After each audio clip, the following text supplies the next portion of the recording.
continuando o conteúdo, os números complexos eles possuem as chamadas formas. Vamos começar aqui a ver a chamada forma algébrica. Eu deixei aqui o cálculo da questão anterior para que vocês possam perceber uma coisa. Na hora que eu resolvi aqui a equação, que encontrei as duas raízes, x' e x2', por exemplo, olhem para a raiz aqui, x'. Ela é formada pelo 2, que é um número real, mais 3, que também é um número real, vezes i. Então você tem 2 mais 3i. Observem também x2', que é 2, número real, menos 3, número real, e i, que é a unidade imaginária. Então 2 menos 3i.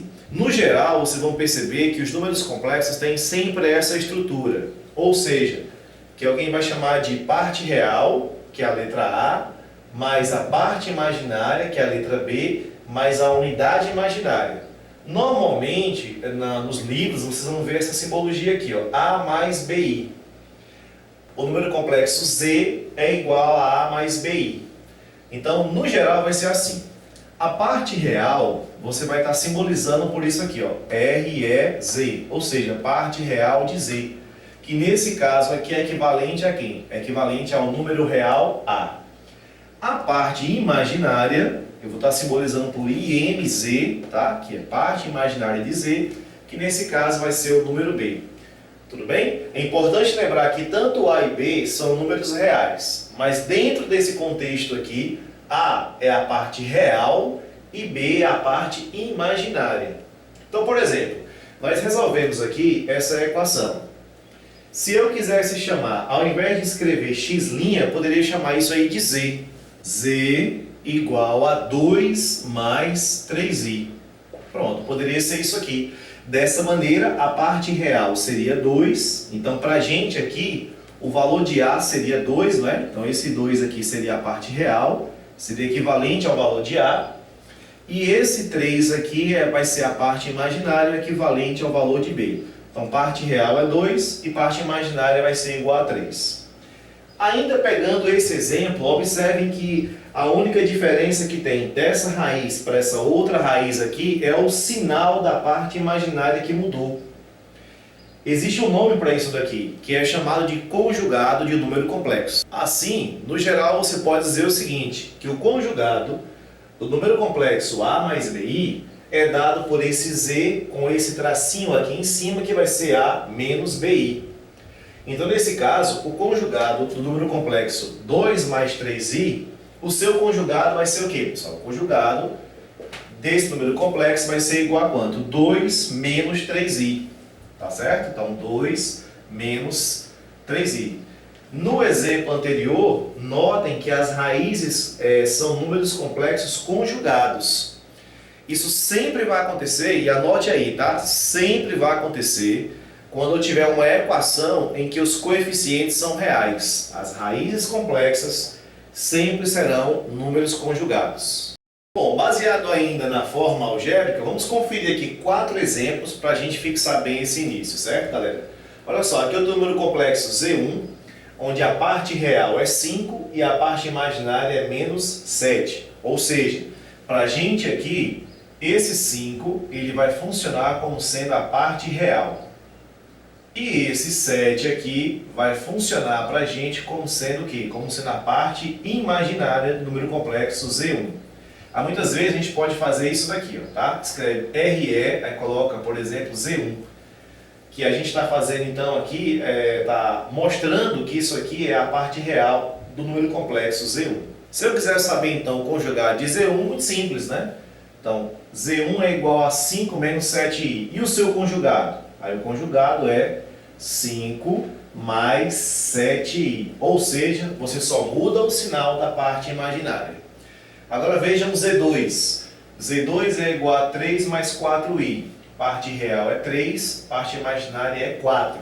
Então, é importante se você quiser fazer o conjugado, isso seria o quê? Seria 3 menos 4i. Então, muda o sinal da parte imaginária.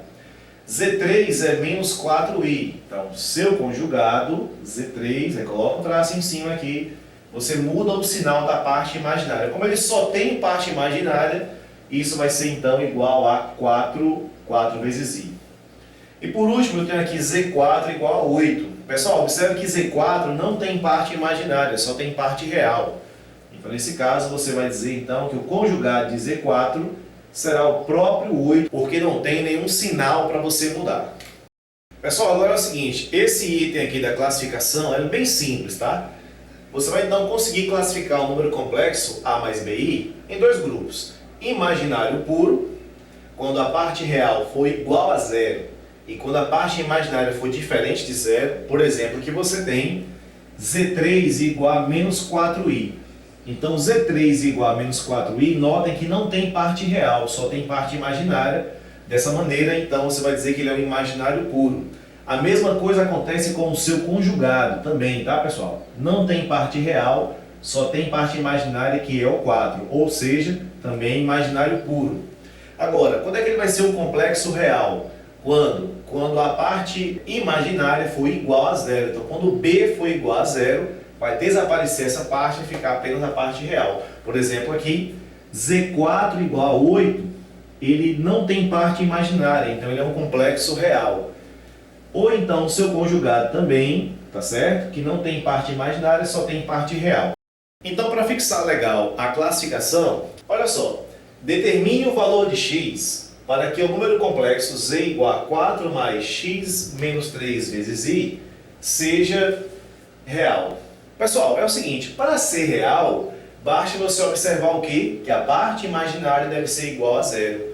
Então, nesse caso aqui, a parte real é 4, não vou fazer nada. Agora, a parte imaginária, quanto é que é aqui? É x menos 3. Então, a solução do problema, basta você fazer isso aqui, ó. X menos 3 tem que ser igual a zero, o que implica dizer que x vai ser igual a 3, que é a resposta da questão, é x igual a 3. Bom, agora temos esse outro exemplo aqui, que é o seguinte. Para quais valores de x e y o complexo z igual x² menos 4 mais y menos 5 vezes i será imaginário puro? Para ser imaginário puro, a parte real tem que ser igual a zero e, além disso, a parte imaginária tem que ser diferente de zero, tá? Então fiquem atentos aí, pessoal. Acabei não colocando na outra explicação, mas só para lembrar vocês, tá? A parte real tem que ser igual a zero e a parte imaginária diferente de zero. A parte real é x² menos 4. Então, o que eu vou fazer aqui? Vou pegar esse x² menos 4 e vou igualar isso aqui a zero. E além disso, eu vou fazer o quê? Além disso, a parte imaginária, que é y menos 5, tem que ser diferente de zero, tá? Então, y menos 5 tem que ser diferente de zero. Deve ocorrer essas duas coisas aqui. Aqui é muito fácil de resolver, né, pessoal? Aqui eu faço como? X² vai ser igual a 4. Esse expoente 2 vai passar para outro membro em formato de quê? De raiz quadrada, de 4. Mas não esqueçam que, como aqui é par, eu tenho sempre que colocar antes da raiz o sinal de mais ou menos. Então, nesse caso, x deverá ser igual a mais ou menos a raiz de 4, ou seja, mais ou menos 2. E nessa outra aqui, na outra equação, passando o 5 para o segundo membro, você vai ter que y será diferente de quanto? De 5.